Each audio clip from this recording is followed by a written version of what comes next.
Lereng bukit dan Sungai Opak di Desa Prambanan, Jawa Tengah. Keduanya adalah saksi bisu drama kehidupan di perbatasan Yogyakarta dan Solo. Masyarakat yang tinggal di lereng bukit sejak berabad silam harus berpindah tempat setiap kali gempa mengguncang kawasan Candi Prambanan.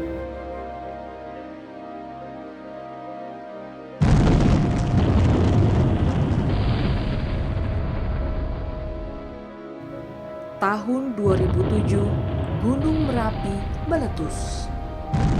Abu dan material dari letusan Gunung Merapi di Jawa itu menerpa keindahan bangunan bersejarah peninggalan kerajaan Hindu.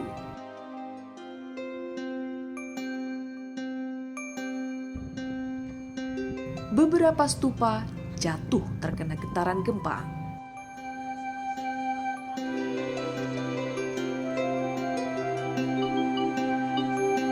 Candi seperti Prambanan, Borobudur ya, dengan keluar biasaan nilai-nilai universal yang dikandung tadi, yang telah mampu untuk lolos dalam sidang penetapan sebagai warisan budaya dunia oleh UNESCO, ya, tentu memiliki tantangan-tantangan. Ya.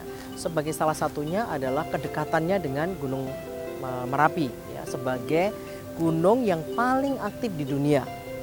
Tentu keberadaan Gunung Merapi ini di satu sisi adalah satu tantangan dan mungkin ancaman, ya, kalau kita lihat dari letusan yang lalu yang sempat mengubur Candi Borobudur dengan abu hampir sekitar 3-4 cm, ya, yang menggerakkan upaya-upaya masyarakat sekitar dengan para sahabat-sahabat Borobudur untuk bekerja bersama-sama untuk memperlihatkan bahwa mereka adalah satu tahan, ya, bahwa mereka adalah kebal terhadap tantangan-tantangan seperti ini. Namun demikian, keberadaan Gunung Berapi tersebut juga perlu kita lihat sebagai satu hal yang berkah, ya, satu potensi. Tidak ada gunung maka saya kira tidak ada candi. Saat ditemukan warga Belanda bernama Si Elons pada tahun 1733, kondisi Candi Prambanan tidaklah mengagumkan seperti ini. Bangunan dalam keadaan runtuh dan ditumbuhi semak belukar.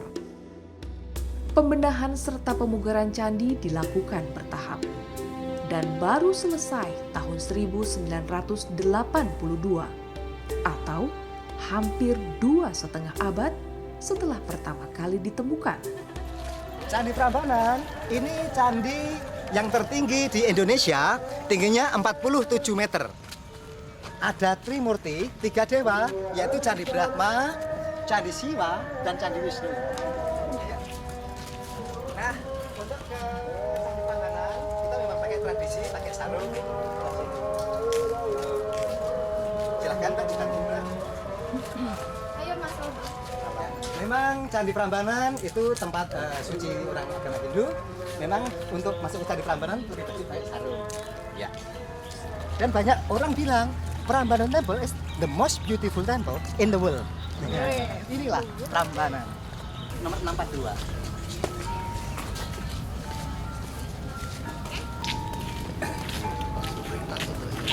Nah, ini sekarang kita udah masuk komplek percandian Prambanan dengan total candi jumlahnya 240 bangunan candi. Tetapi yang 222 candi dalam keadaan runtuh dan sekarang baru 18 buah candi yang sudah selesai diperbaiki, rebuild. Adik-adik, ini Candi Prambanan, candi Hindu dibangun dinasti Sanjaya abad ke-8. Di sini ada Trimurti, Candi Brahma, Siwa, dan Wisnu.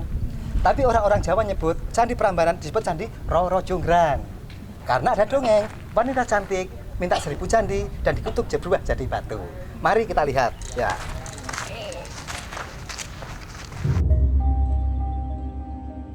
Kompleks Candi Prambanan dikelilingi 224 candi dalam berbagai ukuran. Ada 3 bangunan utama, yaitu Candi Siwa di tengah, Candi Brahma di selatan, dan Candi Wisnu di utara. Nama-nama candi sesuai dengan patung dewa itu ditempatkan. hanya pada Candi Siwa terdapat 4 patung, yaitu patung Siwa, patung Ganesha, patung Agastya, serta patung Dewi Durga Mahasisura Mardini. Dalam legenda, patung Dewi Durga disebut sebagai sosok Roro Jonggrang. Di depan bangunan utama terdapat 3 candi lebih kecil sebagai perlambang kendaraan 3 dewa. Candi Nandi yang berarti kerbau merupakan kendaraan Siwa. Candi Angsa kendaraan Brahma, dan Candi Garuda tunggangan Dewa Wisnu. Candi Prambanan yang dibangun pada abad 856 Masehi ini meninggalkan cerita Ramayana, di mana cerita Ramayana adalah suatu kepahlawan kebenaran, di mana tokoh Rama yang berjuang untuk memperjuangkan istrinya yang direbut oleh Rahwana. Peperangan antara 2 kerajaan yaitu Alengkadiraja di mana dikuasai oleh Rahwana ini bisa dimenangkan oleh Rama. Dengan kemenangan ini menunjukkan bahwa kebenaran akan menang atas kekalahan. Inilah pelajaran yang bisa dipetik dari cerita Ramayana. Seluruh pagar tembok yang mengelilingi bangunan Candi Prambanan terpahat relief. Beberapa di antaranya menggambarkan makhluk dan replika gunung. Ceritanya nyambung terus. Di samping Ramayana, di sini banyak patung-patung. Ini dewa-dewa penjaga arah mata angin. Utara, selatan, timur, barat. Ini semuanya asli buatan abad ke-8. Berarti patung-patung sini umurnya 12 abad, 1200 tahun. Ya. Pada pagar tembok Candi Siwa dan Brahma tersambung epos tersohor, Ramayana, yang dipahat searah jarum jam. Dari relief-relief yang ada di Candi Siwa, Wisnu maupun Brahma, dari relief-relief inilah kita bisa memperkirakan kehidupan-kehidupan pada masa lampau sekitar abad 9-10. Candi Prambanan berjarak sekitar 20 km dari Yogyakarta. Akses ke Candi Prambanan relatif mudah karena berdekatan dengan jalan raya yang menghubungkan 2 kota, Yogyakarta dan Solo, Jawa Tengah. Sebagian masyarakat setempat lebih mengenal Candi Prambanan sebagai Candi Roro Jonggrang. Ini terkait dengan legenda Roro Jonggrang, tragedi kisah asmara seputar pembangunan candi yang dibangun pada abad 9 Masehi. Unos templos muy bonitos, los tienen bastante bien conservados y la verdad es que atrae mucho, muy enigmático. Di Indonesia pun juga nggak banyak yang punya kayak gini, cuma di Jogja, karena emang material kayak gini, karena Jogja kebetulan punya gunung Merapi yang paling aktif di Indonesia. Jadi berarti ini benefit sebenarnya buat Jogja, karena nggak semua wilayah Indonesia punya kayak gini. Penanda siapa yang membangun Candi Prambanan tertuang dalam prasasti Siwargrarha yang kini tersimpan di Monumen Nasional Jakarta. Dalam prasasti tertera angka Jawa kuno, yaitu 856 Masehi, serta nama Raja Rakai Pikatan dari dinasti Sanjaya. Nama Candi Siwagraha atau Sriwalaya, hal ini sesuai dengan prasasti Siwagraha atau Siwalaya yang menyebut adanya gugusan bangunan di kawasan Prambanan, yaitu sebuah bangunan pemujaan untuk Siwa atau Siwalaya. Maka bangunan ini sering disebut dengan Siwalaya. Bahwa berdasarkan prasasti Siwagraha atau Siwalaya ini, bangunan Candi Prambanan dibangun pada tahun 778 Saka atau 856 Masehi. Pada saat itu Raja Kayuwangi telah meresmikan bangunan ini untuk pemujaan Siwalaya sebagai penghormatan kemenangan atas ayahnya bisa mengalahkan musuhnya yaitu Balaputra Dewa untuk menguasai daerah Prambanan ini. Prasasti Siwagraha juga mengurai tentang gugusan candi yang mempunyai ciri khas seperti Candi Prambanan, yaitu pusat gugusan candi dipagari tembok keliling, serta dikelilingi candi perwara atau candi pendamping yang disusun bersam. Seperti halnya legenda Roro Jonggrang yang membalut pembangunan Candi Prambanan, keberadaan candi Hindu di sekitar Yogyakarta sempat memunculkan persepsi politis yang terjadi di abad 9. Sebab, deretan candi di luar area Candi Prambanan merupakan artefak peninggalan Raja Buddha. Di sekitar Candi Prambanan terdapat 3 candi Buddha yang dibangun berderet ke arah utara, yaitu Lumbung, Burah, dan Sewu. 2 candi Buddha lain, yaitu Sajiwan dan Plosan, lokasinya lebih jauh lagi dari Prambanan. Karena itu, sangat mengherankan Candi Prambanan yang berada di tengah gugusan candi membawa atribut Hindu. Ataukah hal itu merupakan refleksi kebijakan atau kontrol kekuasaan pada abad 9 Masehi?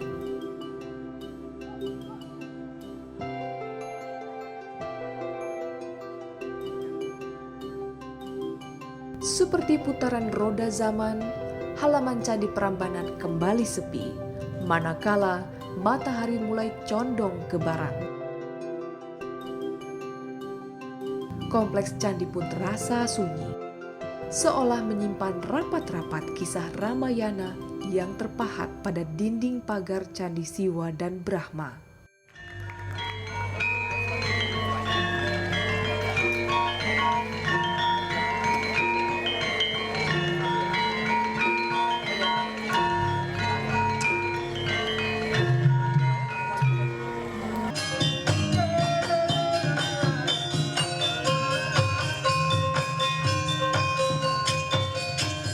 Namun, sejalan dengan perkembangan dunia pariwisata, kisah Ramayana di Candi Prambanan diputar ulang secara reguler dalam bentuk berbeda.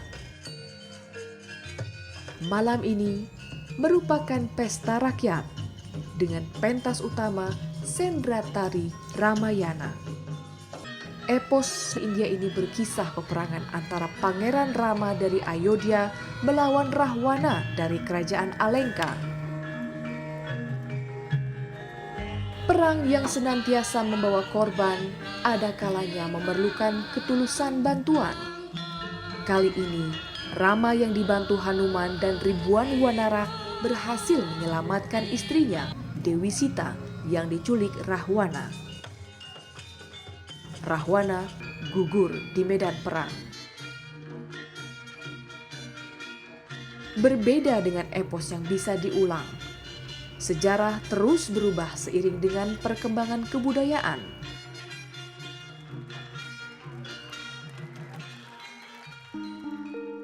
Bahwa candi ini nilai-nilai pentingnya masih hidup ya dalam masyarakat, dalam kehidupan sehari-hari masyarakat.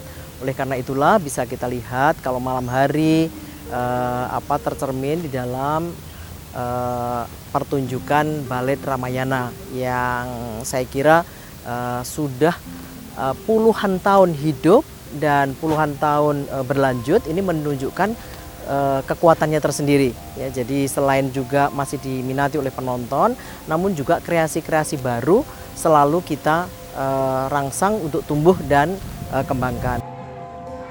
Peninggalan kerajaan Hindu seperti Candi Prambanan ini pun mulai ditinggalkan fungsinya sebagai sarana spiritual dan peribadatan. Namun sebagai aset peradaban manusia, Candi Prambanan layak mendapat perhatian.